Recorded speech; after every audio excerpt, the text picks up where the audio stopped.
It is an honor for me to be here today to speak to you about the history of strategic planning and what it does for an organization, what it has done for the Menominee Nation. First of all, in 2003, the Menominee Tribal Legislature at that time developed a plan from the Constitution on how to develop goals and objectives, plans for the future. And basically what occurred was an A&A grant was achieved through our grant writers and administration, which allowed us to create the strategic plan. A community needs survey was developed, and that community needs survey was answered by 423 community members. And then from that, we developed work groups specifically to 7 visionary areas. Those visionary areas included culture, economics, education, healthcare, justice system, natural resources, and social. We created goals and objectives that were very important to the cultural component. One of the first goals was to gain a cultural museum. The dedication for the museum was 2012, and prior to that it took about 1.5 years to build. And it was always an objective of the Historic Preservation Department to create a Menominee Nation Museum. We try to provide exhibits that are Menominee, meaning that Menominees made the artifacts in the museum, and we provide the information about the artifacts as much as we can. We're a stopping point for the community to come and learn about Menominee history and culture. We've been involved with probably 10 repatriations from different museums and universities, Menominee ancestors, human remains, and we brought back about over 200 for reburial here on the reservation. We were involved with the first sturgeon feast and celebration back in 1992. At that time it was headed by Louis Hoptas, and he came to the department, and him and the other Menominee said, well, we should get the sturgeon back to the Menominee Reservation because they were a big part of our culture and our history, and even goes back to creation. And there's a ceremony that goes along. That was completed every year with the migration of a sturgeon, and we became involved because it was historical. And Louis had asked me, he said, we're gonna get 15 sturgeon from the Wisconsin DNR. And it was through the efforts of Glenn Miller, who was the chairman of the tribe at that time, because Louis and I and a group of people were gonna go harvest sturgeon out of Shawano Dam just to get them back here. And Glenn, he said, no, don't do that. You guys are gonna get arrested. He said, let me speak to the state, of which he did, and made it so that we could have sturgeon. Louis said, well, that's good, and we'll start planning this celebration. And he asked me, well, part of that is the fish dance that goes back centuries amongst our people. He said, he gave me tobacco, and he said, can you lead the fish dance for us? And I said, oh yes, that would be an honor to do that. We were a big part of that first celebration, and when they brought the sturgeon to Chickadee Creek, we asked one of our elders, Steve Askinet, if we could come down and do the prayers and the ceremony. There's a plan to develop the Kashina Falls area. It's going to be called a Sturgeon Come and Hold Place. And it's going to be a place for walking trail with interpretive signs of culture about sturgeon, about the language, about the Menominees' existence at Kashina Falls, and reasons why the Menominees chiefs wanted this area because of the Wolf River, and the migration of sturgeon each year. The next goal was to create a language curriculum that could be trained from kindergarten all the way through the 12th grade.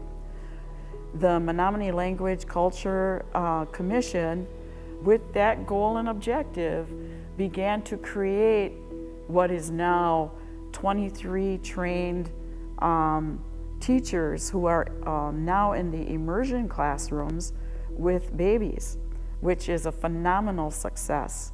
I give a lot of credit to the people who were involved in that continued to push it forward, that continued their dream. Poso mauni wiak pakacha ke nekiwi kam Joey Wanape in Swisian. Ehios kishitna o matno mane kiki tuan pitui kinekane and it's a no kim yope hios. Sat no no and it's wakey and wat now a minika skinny kinika. Hello everybody, my name is Pakachika, as most people know me, and my English name is Joey Wanape. I work here at the Language and Culture Building in Kashina, and I reside on our westernmost village, a place where the rivers fork are known as Zor. I was very fortunate to grow up in the community I did and the house I grew up in. Language has always been a strong part of our family and our community in Zor. We were very fortunate, all of our elders spoke the language. When our grandparents would meet at our house or they would meet at one of the other grandma's houses, they wouldn't speak English, like it would just be Menominee. What we found out is that was pretty common in a lot of households. The grandparents continued to speak the language, but it was that breakdown with their children, which would be our moms and dads and our uncles and aunts. That's where the breakdown happened, where the language wasn't necessarily passed from one generation to another. So in the late 90s, I think it was 1999, 2000, I received a call about a language program that was going to go on at Historic Preservation. David Greeno, we all know him as Nakwa, he was the recipient of an A&A grant. And that's where I would become brothers to a very good friend of mine, Mook Shakwit. Him and I both worked in that very first language program, but we were very fortunate. We had about 7 elders that we could go to and that would come into the office and work with us. We had no idea we were going to become language teachers at the time. We had no idea we would be leading such great efforts to save our language during that time. You know, we were all just young Menominees. You know, here we are today, you know, decades later, you know, developing new curriculum for our schools to use, creating functional speakers through the immersion program, the immersion trainee program, creating the first immersion daycare program, which started in 2017, expanding that into many different rooms at daycare and in Head Start, and most recently, the beginning of Kakena-Wapatat Immersion Charter School, where our children are up at kindergarten age right now. Well, we're really building on the Language Nest program that was created through the Menominee Language and Culture Commission. So we've had students from birth through 5 through that program, the daycare and the Head Start programs. And now we're trying to build that program into the primary school. So growing with our kids who have had Menominee language as an immersion model since almost birth. Trying to stay true to some of our tribal teachings and our traditions and our culture is introducing the language to our babies while the soft spot was still soft yet. It's our obligation to make sure we instill love, compassion, kindness, the core values and the core teachings of who we are as Menominee people. And so that was the leading factor of why we decided to start with birth in our immersion effort, where all of our colleagues around us were starting with kindergarten-age children.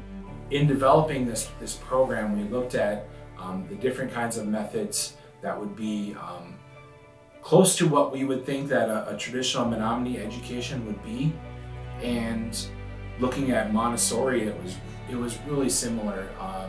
In Montessori, they really follow the child's needs as far as their growth, and so it's really responsive to identifying the strengths of our children and then figuring out ways to challenge them and move them ahead in education.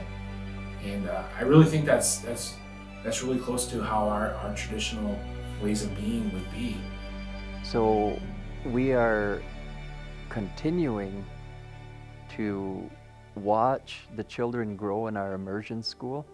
We're continuing to evolve, but it is difficult. It comes with the challenges of breaking down the barriers of Western education that have been there before.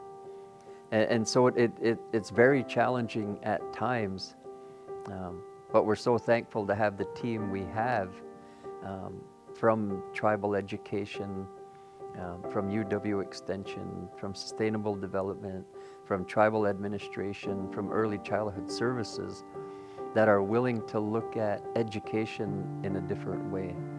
So we can continue to build more realistic educational opportunity through a Menominee Indigenous lens.